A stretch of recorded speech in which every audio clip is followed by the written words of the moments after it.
Okay, it gives me great pleasure to introduce the mover and shaker, a great leader in this area of infection prevention and control. Um, Dr. Victor Leong is with the Faculty of Medicine, University of BC. He's practicing in clinical infectious diseases and medical microbiology. He's the Director for Infection Prevention Control at Providence Health. He is also the medical lead for the PHC Antimicrobial Stewardship Program. He has been practicing clinical infectious disease and medical microbiology at St. Paul's Hospital since completing his fellowships in infectious disease and medical microbiology at McGill University.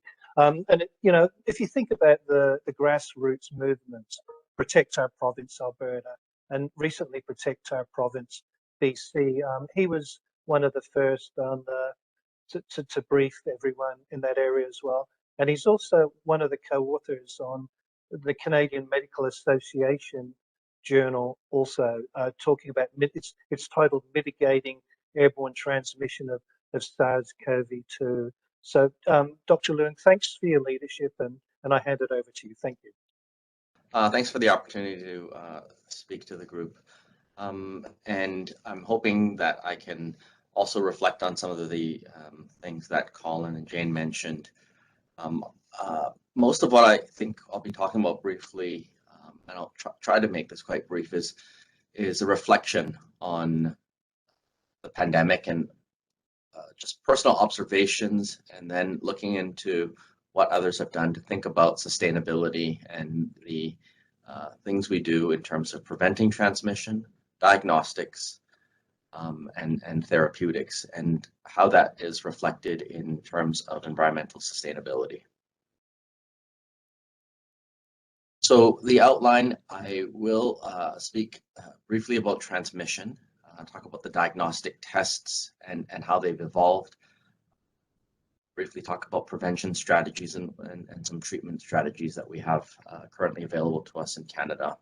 But I will reflect on more of the observations I have in terms of BC, because I have a better sense of what's happening here. I think we're at a stage in the pandemic now that things are quite uncertain. And I know that although there is this narrative that things are getting better, that we're in a good place because of vaccination rates, the available treatments that we have, and there is this shift towards thinking that COVID is no longer a problem. And I think that is quite concerning because there is still so much uncertainty. And this is a recent review from March 14th of this year, published in Nature's Review of Microbiology, looking at the changes in the variants over time and what that means.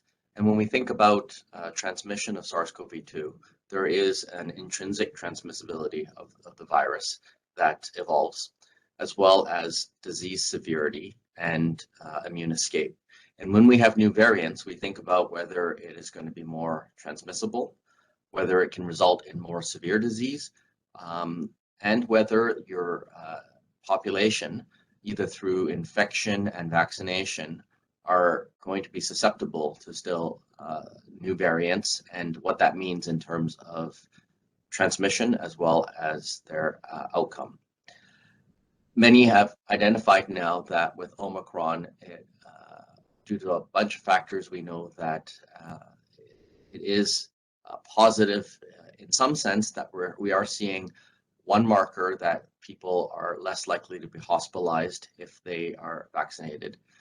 But there is still uncertainty as to what happens with the next phase when we have new variants. They argue that this is unpredictable, that what we're seeing now is partly by chance that we are seeing less severity, but we have no idea with the next variants what that means.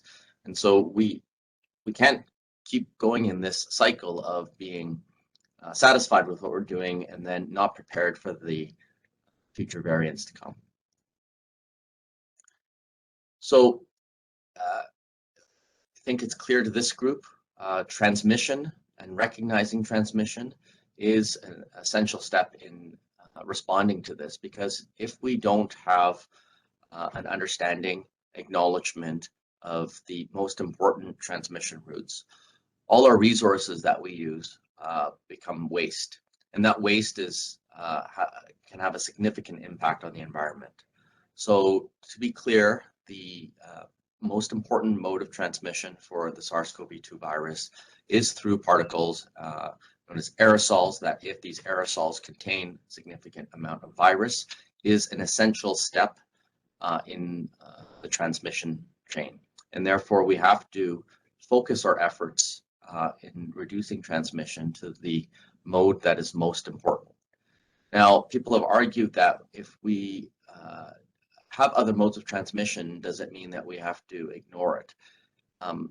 And it comes down to a balance between how much resources we put into reducing the transmission through other modes versus emphasizing resources on the most important modes to have an impact.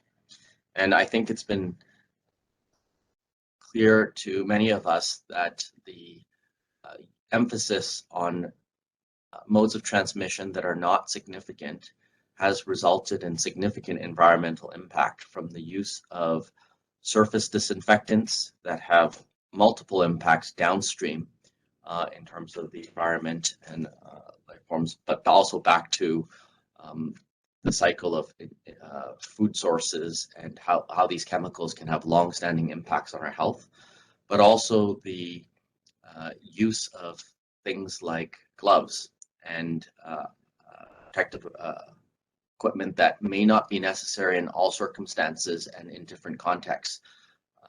But if we still emphasize the importance of these modes of transmission that are not important, then it can have cumulative effects on the environment that I think we are seeing now as being very significant. When we look at healthcare industry itself, we have a significant contribution to the carbon footprint, and we need to be doing much more to think of new ways, new designs that emphasize the importance in our contribution to environmental waste. An example of this, as we've seen, is the use of plexiglass. And plexiglass by design is not meant to be biodegradable. It's not meant to be reusable. And so now with changes in our understanding and also changes in policy, the question is for the places that have introduced plexiglass at workplaces, what can we do now to make this a reusable product?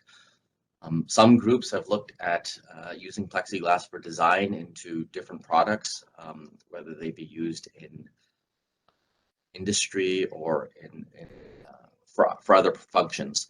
But I think there needs to be this theme brought back about how we need to be collaborating with multiple disciplines to think about initial design, but also reuse and recycling of waste in healthcare. We've talked about how ventilation, filtration is very important in managing respiratory viruses, but also in terms of indoor air quality and what that has on human health. And there has been emphasis now on HVAC systems, but at the same time, recognition that HVAC systems have a huge energy consumption because of the requirements to heat and cool. So there is a focus now in terms of HVAC systems as we think about future design, new hospitals, new buildings. How can these HVAC systems be designed so that they're energy efficient and at the same time address the problems with indoor air quality and reducing transmission of infections in public spaces. So this is a reference to an article that summarizes some of the new technologies that are available. And I think as we push towards an emphasis on improving indoor air quality, having a lens of environmental sustainability is also a top priority. Thinking about diagnostic testing, I have been a proponent of rapid antigen tests very early on. At our facilities, we were the first long-term care facilities to start piloting use of rapid antigen tests even before they were fully approved for the way we were using it in identifying asymptomatic infections in long-term care facilities. As these tests became more widely used and distributed to the provinces, at least in British Columbia, there was a problem because the tests we were receiving were in packages, but the policies that we had introduced didn't reflect the utility of these tests, nor did it think about the environmental impact in the way it would be used if it had to be used urgently. And so a recent example of that is in the winter, December of last year, when we had our surge of Omicron, the beginning of the surge, and that was clear that our testing capacities using the established laboratory molecular tests were not able to respond to the testing needs of the population. And so we saw in British Columbia, urgent primary care centers or other sites distributing these tests. The problem with waste was they had to hire companies or groups to individually repackage what was already packaging that contributed significantly to waste. So when we think about rapid antigen tests and the utility, of course, it's important because they are accessible, they provide an answer, and they need to be actionable. But the amount of waste in terms of the plastic around the cartridges, around 10 grams of plastic, along with the various different packaging that's involved in this, when you think about the cumulative exposure is huge. So what we need to do now is encourage manufacturers or even promote how we can reduce waste in the setting. And a company that has done this last year was, it's called LEA, and this was one of the first FDA-approved tests for home pregnancy tests that is biodegradable, compostable, and you can flush it down the toilet because the material that's used is tissue fiber similar to toilet paper. But the concept of the lateral flow, they've been able to design it so that the diagnostic accuracy is sufficient to meet the needs of home pregnancy tests. With this type of prototype design that's used now, we can think about how these lateral flow tests no longer need to be designed in such a way that we have such significant waste in terms of packaging, but also just the platform that packages the paper or the nitrocellulose strip that's used for the lateral flow assay. So I think these types of innovations need to be top priority in thinking about scalable tests that we will be using not only for this pathogen, but for other infectious diseases that have pandemic potential. Recently, other diagnostic tests have been introduced. This is one of the newest ones approved by the FDA, which is a breathalyzer test. So this uses gas chromatography, mass spectrometry to analyze and detect 5 volatile organic compounds. The question is whether this type of testing can reduce waste, but that all comes down to the design, scalability, and accessibility of these tests if they are to be rolled out at scale. We've talked about personal protective equipment and the focus on use of high quality respirators versus masks. Even with respirators, there has been very slow uptake in Canada with reusable respirators. Some organizations, health organizations in the US have moved towards reusable respirators, but in British Columbia, the only groups that have been using this kind of at scale are emergency responders, first responders, such as ambulance, and those who cannot be fit tested in a single-use respirator. And I think that there needs to be a push from our occupational health groups as well as from all healthcare workers to think about the environmental waste of single-use medical masks or single-use respirators. Recently in British Columbia, one of the companies that produce respirators, Vitacor, has been pushing for recycling, and they have established collection bins in hospital facilities.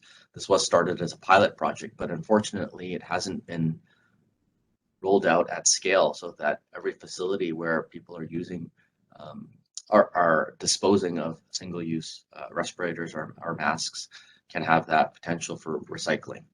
And so I think that there needs to be much more emphasis on thinking about personal protective equipment that is reusable to reduce the environmental impact.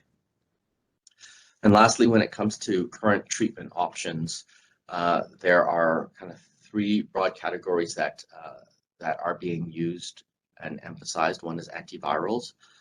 The next is post-exposure prophylaxis with monoclonal antibodies, and then not necessarily a treatment, but more recently pre-exposure prophylaxis with monoclonal antibodies. When it comes to accessibility of these treatments, there are still some limitations in terms of antivirals and identifying what the group is that would most likely benefit. And the idea is if you can have a system that is a treatment as prevention system, similar to treatment as prevention approach, similar to what we've had for HIV, then the idea is identifying people who qualify for treatment. Not only does it benefit them, but also benefits reduction in transmission and longer outcomes. But I don't think that currently we have enough information to know which the antivirals that we have now, given the limited supply, what is the best way still for distribution. Currently, the various provinces have different criteria, but there are many individuals still who don't know that this is accessible to them, and including individuals that would be the group that currently the policies have identified that would most likely benefit. When it comes to post-exposure prophylaxis with monoclonal antibodies, the biggest problem I think we've had is the durability of the effectiveness of these monoclonal antibodies because of mutations with the new variants. The most recent antibodies that we have in Canada that are accessible to prescribers and to the public would be sotrovimab.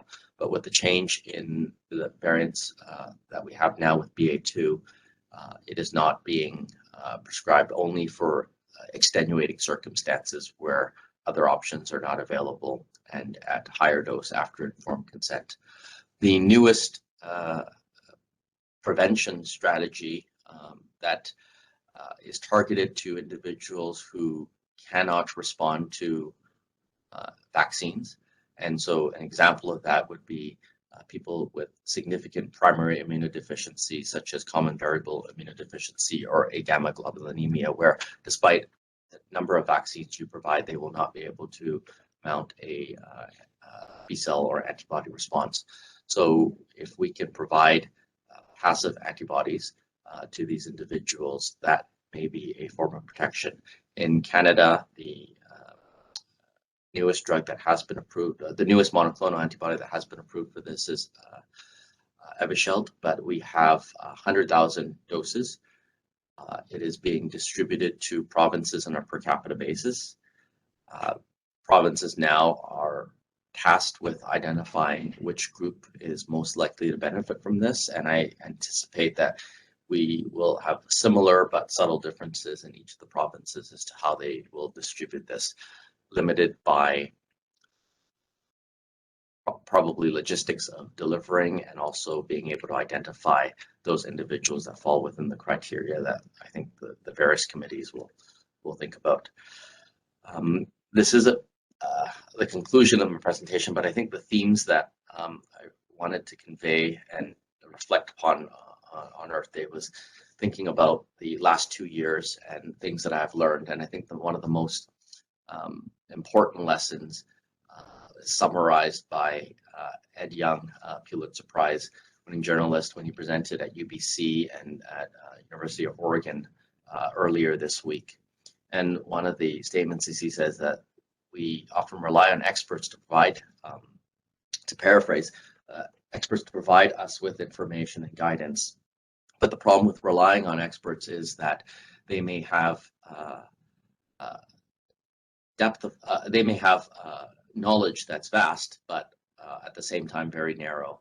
And without the ability to draw on the skills, the thinking, the perspectives of interdisciplinary thinking, we won't be able to achieve this broad and deep thinking.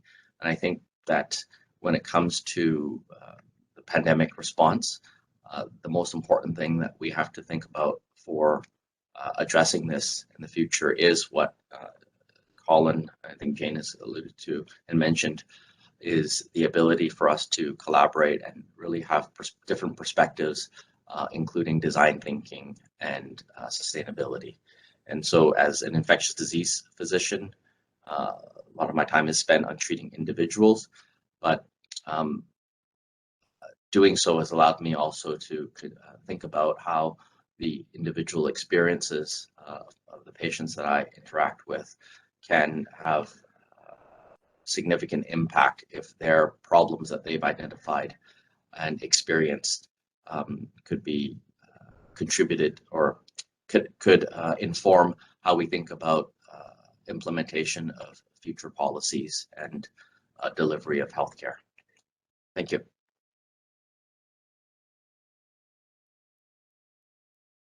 Thank you very much, Dr. Leong. That was so much information in a few slides, and also the fact that you lined your presentation with Earth Day, talking about innovation and how we can look at the environment. It was really well done. Thanks for that. And I just want to thank Dr. MacArthur and also Dr. Furness and yourself for taking time out of your really busy day. I know how busy you all are, and just to take the time out to share your knowledge with us is been really fabulous. So thanks for that. So I just want to move on a little bit and also talk about the past OCAR webinars. You know, we kind of started these just after the start of the pandemic, and I remember the very first webinar we had. You know, Dr. Ray Montelier, who's a microbiologist from McGill, and with the help of Alex Farquhar, organised our very first session with Lindsay Marr, Dr. Lindsay Marr, Dr. Don Milton, and Dr. John Conley. And we've tried to, you know, involve a wide range of disciplines, including engineers and others, and microbiologists and occupational hygienists, respiratory protective equipment experts. So, you know, for those of you who don't really know this, if you go back to our OCAR past webinars, there's a wealth of information there. We've had over 50 speakers present. So I might just open it up now for questions. And I've just been looking at the chat window here. And there is I think it's a question directed to you, Dr. MacArthur, from our own Dorothy Wigmore. Did you want to ask the question yourself? I know this is something that you're quite passionate about, Dorothy. Did you want to ask? Oh, well, thank you. So yeah, no, I was just, one of the things I've been really aware of in the pandemic is the racialized folks, people in what I call crappy jobs, being more likely to get COVID, for partly because of their workplaces and partly because of what the working conditions mean when it comes to where they live and the communities they are part of.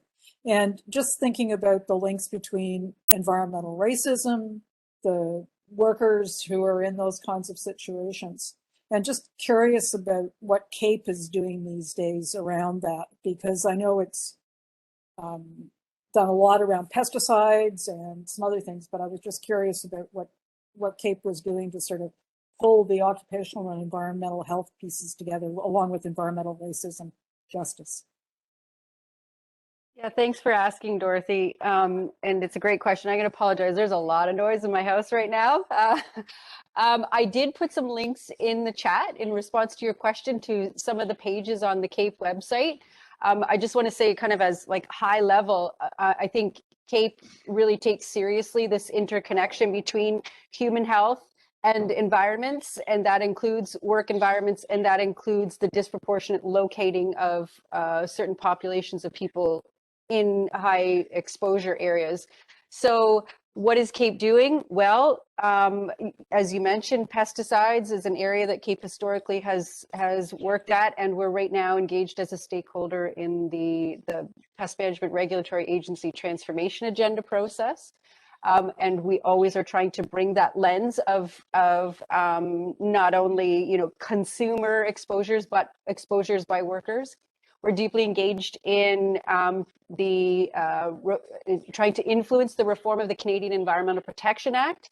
And what we often are bringing are the stories of workers and communities in terms of their exposures, recognizing that piece of federal legislation is not necessarily an occupational health legislation, but we use the examples of workplace exposures as higher exposure scenarios, and that the legislation and regulations aren't necessarily reflecting that those exposures may be higher or at different windows of vulnerability, and that they're cumulative and aggregate exposures. We have really tried to frame our work around climate and toxic exposures, and right now our fossil fuel advertising ban campaign is trying to recognize and embrace that environmental justice is very much a part of this story, and that fence line communities, as you said in your question, for example, we all know this, the story, and even though it's been a story of decades being told at Aamjiwnaang First Nation, a fence line community very, significantly impacted by fossil fuel industry, petrochemical industry. So we're trying to bring all of that into the advocacy and the lobbying that we do to influence legislation. We have communicated a lot to the federal government, and our regional committees do it more so at the provincial level, about the need for just transition that recognizes workers when we're trying to eliminate toxic exposures, and using the power of the physician and the health professional voice. It's interesting when Colin was talking about trust and the surveys, the polling that's been done. One of the things that we've been leaning on to try to influence the physicians and health professionals who are members with CAPE, to get them to speak out to the government, for example, on environmental racism legislation and Cipa reform, is that polling finds that Canadians, people in Canada, trust physicians more than anyone else right now.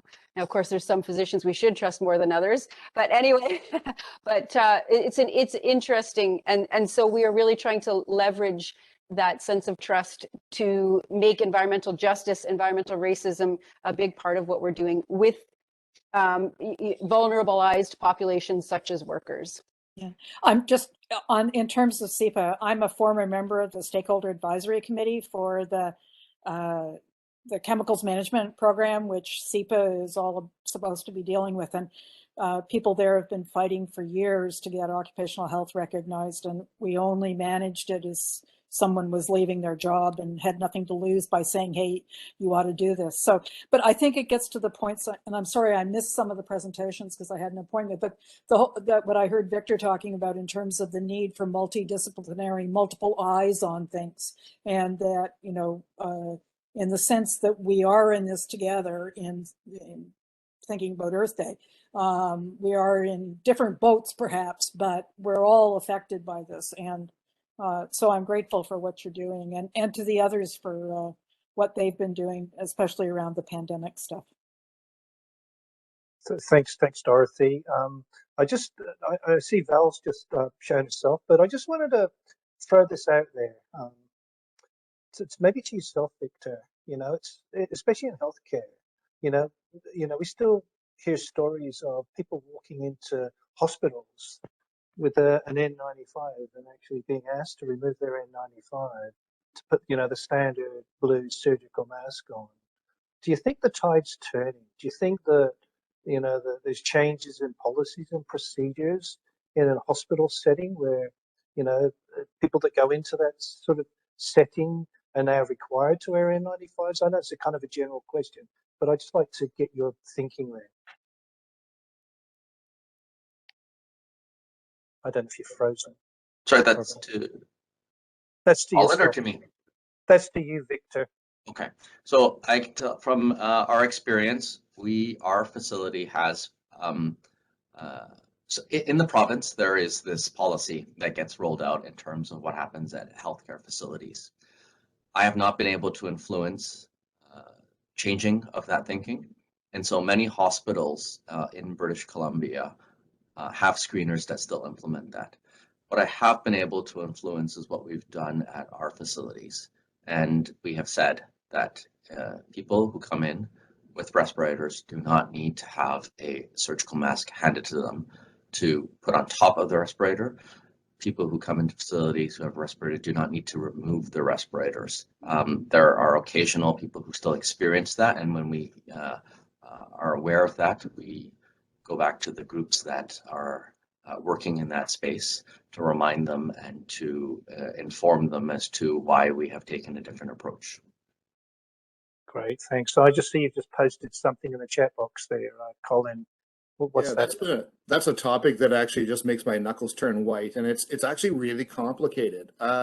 It's complicated because there's a body of knowledge within infection prevention and control, and it's evidence-based. And there was a comment earlier about, evidence-based in finger quotes. The problem with things being evidence-based is it takes years for ideas to be tested, for obvious realities to enter, the lower end of the hierarchy of evidence and make the way all the way up to a systematic review. One day, that will change, and that's going to take years. And in the meantime, we really desperately need to short circuit IPAC folks. And it is IPAC, what I call IPAC logic. And I pasted a link to an article I wrote in the Tyee in January on exactly this topic. We've got to short circuit them and say it's illogical. What they're saying is actually illogical, which it is. They've got their logic that works internally, but if you're not an IPAC person, it doesn't make sense. And we are seeing movement in Ontario. We're not forcing people to take off their N95 masks as much when they go into places like hospitals. But this is a classic problem. It's not an administrative problem. It's a problem of conflicting expertise, and so it's actually a really deep problem. And what I like or maybe hate about it is it's so obvious how illogical and how flawed it is. I'll just end by saying I was working with a long-term care home in Ontario, and they called me and they said, we've had an IPAC team from a local hospital come by. We've got COVID positive residents. They came by and they took away our N95 masks. So the personal support workers working with COVID positive patients actually have the N95 masks taken away. And these are lower paid, racialized, marginalized workers who have no agency, and they just stood back and watched this happen. And the reason the IPAC people did that is because that's what the guidelines say. N95s are not indicated for a droplet respiratory infection in a non-healthcare environment. So not only do you not need them, but you may not have them. And I actually called the Toronto Board of Health. I know the chair, and I said, this is going to end up on the front page of the Star. You've got to fix this. And it took 6 months. 6 months for a directive to be issued from the Chief Medical Officer of Health saying, stop taking away people's N95 masks. That took 6 months. And it's unforgivable. But that's evidence that this isn't an administrative problem. It's actually a really deep one. Thanks, Colin. Maybe back to you then, Val. Did you have a question? Did you want to close out?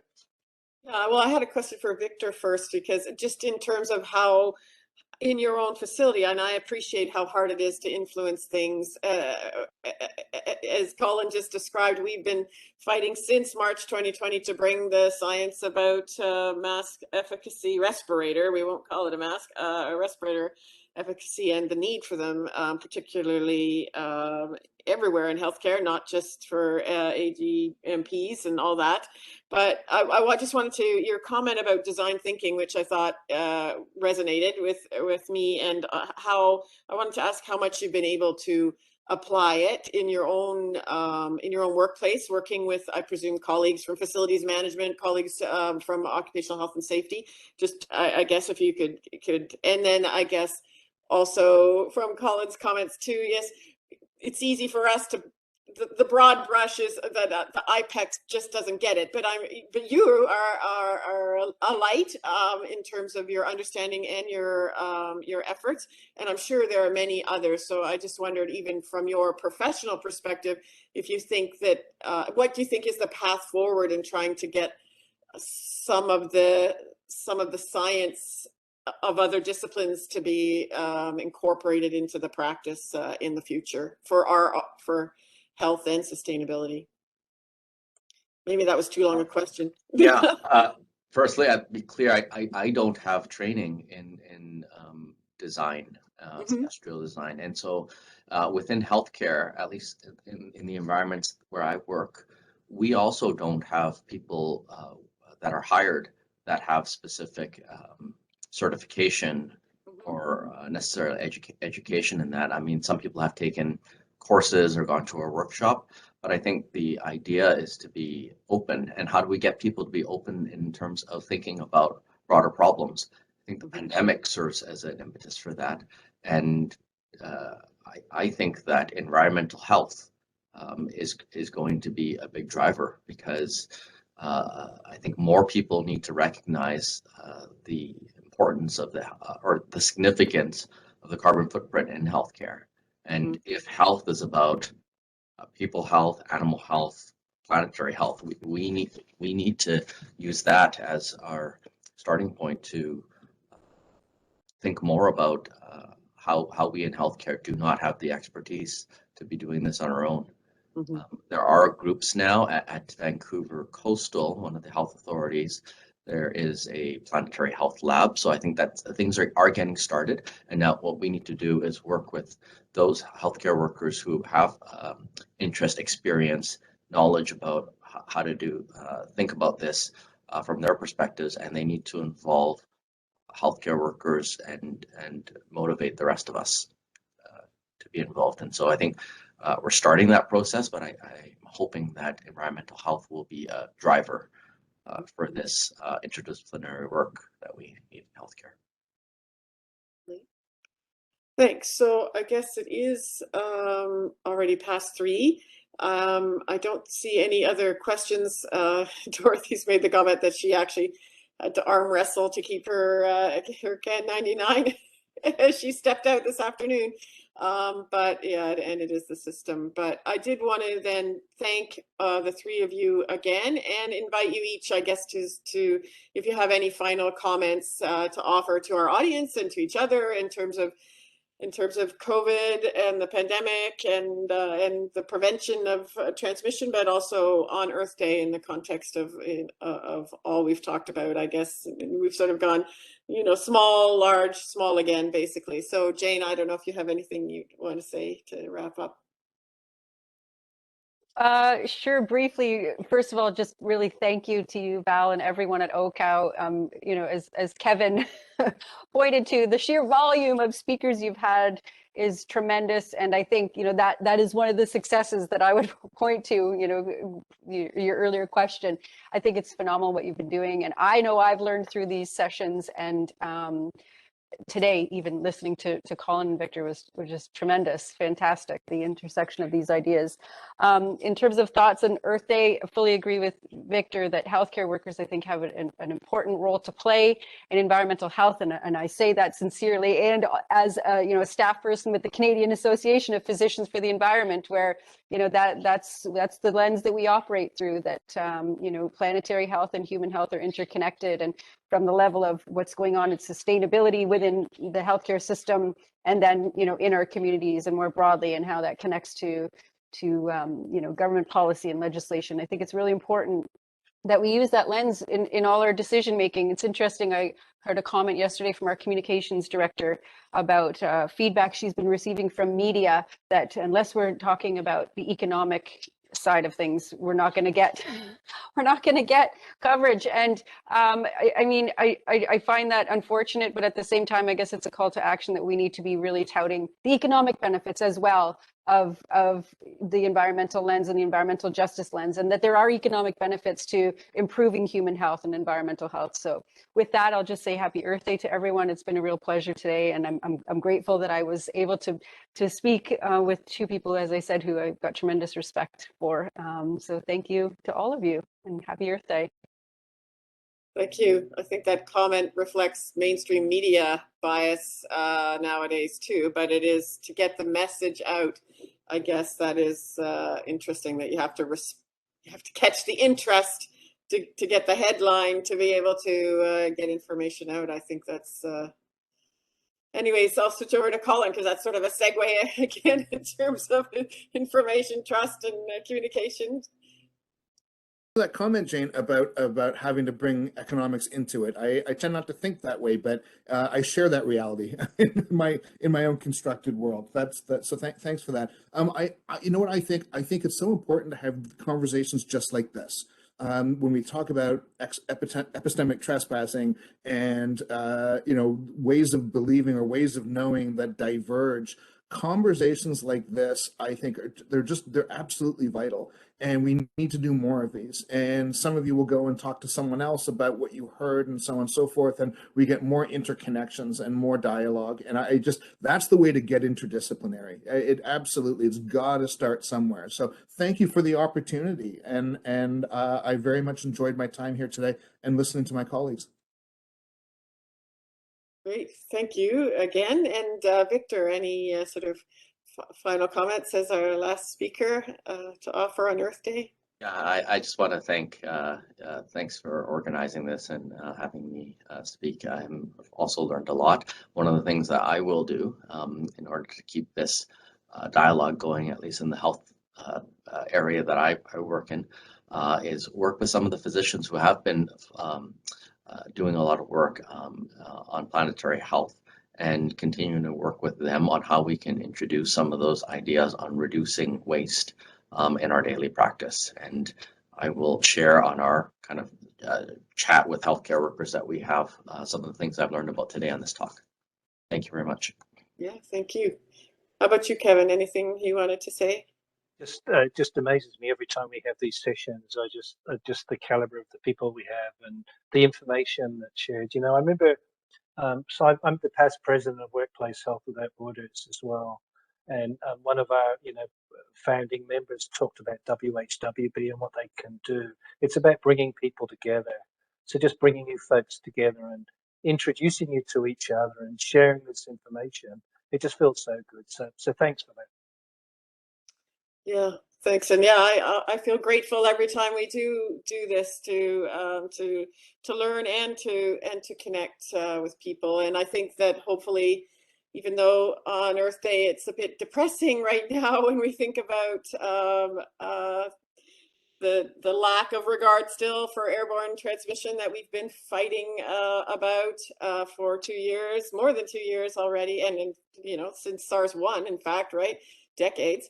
But I think that these kind of connections, I'm hopeful, and at all levels and around the world in the open dialogue, hopefully will make a difference, and we'll learn from that in order to deal with the broader climate challenges that we're facing as a civilization and a world. So I do again say thank you to everybody for your time.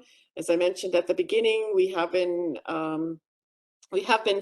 live streaming on Facebook, so the video will render there and be available immediately, and then we will also curate the videos by the speaker and on our website probably by next week. Kevin and I are already, and others from OCAL, are cooking up plans for some other I'm starting to call them episodes, although of course it's not a TV show, but perhaps in May and in early June. And then OCAL's actually offering, we're doing 3 webinars next week. It's a very busy time, one on the mental health supports for agricultural workers on Tuesday afternoon. We're doing one for the day of mourning on Thursday afternoon, which includes the Office of the Coroner and the Ministry of Labor, talking about how they investigate deaths, and members of the expert working group on migrant farm worker health who did a review of coroner files from 9 migrant farm workers who died during the pandemic to learn where there were some, you know, gaps and commonalities that could help us identify prevention strategies in the future.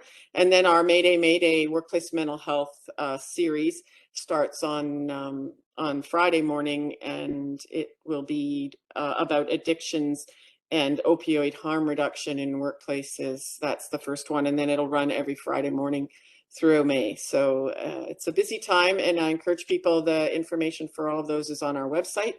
And in the meanwhile, I want to say thanks again to the speakers. Thanks for everyone else for spending your Friday afternoon with us, and we will see you next time. Sign up for our newsletter, I guess, if you want to have notice of our upcoming events. Take care. Bye-bye, everybody.